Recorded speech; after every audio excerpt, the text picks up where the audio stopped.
જય ગુરુદેવ ભગવાન.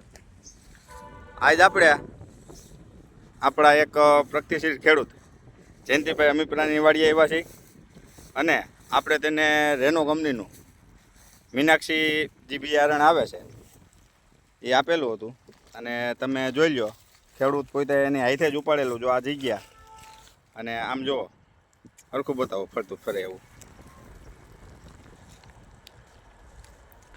ફરતી કોઈ જો ઝુમકા જ કયો ને માલના.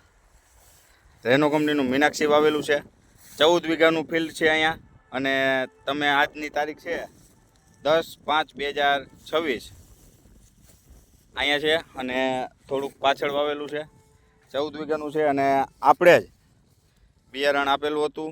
અને હવે આપણે ખેડૂતના મોઢેથી સાંભળશું, ભાઈ બિયારણ કેવું છે, ઉત્પાદન તમને કેવું લાગે છે કે આવશે?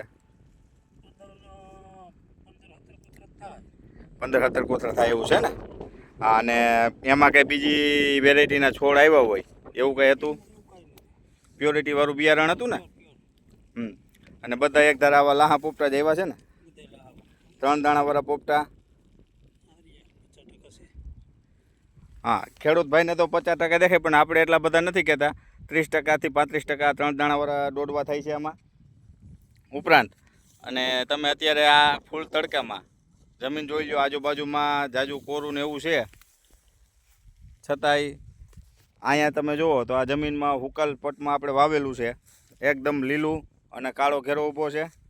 વેરાયટી રોગ પ્રતિકારક શક્તિ સારી ધરાવે છે અને સાથે સાથે ઉત્પાદનમાં તો કાંઈ ઘટતું જ નથી. એકવાર તમે ઉત્પાદનમાં જોઈ લો, ખેડૂતના હાથમાં પૂરો છે, મૂળિયા કાપ્યા વગરનો, ધૂળવાળો, અને તોય તમને નકરા દોડવા જ દેખાય છે. તો આ પ્રમાણેની વેરાયટીનું બિયારણ લેવું હોય તો આપણો કોન્ટેક કરજો.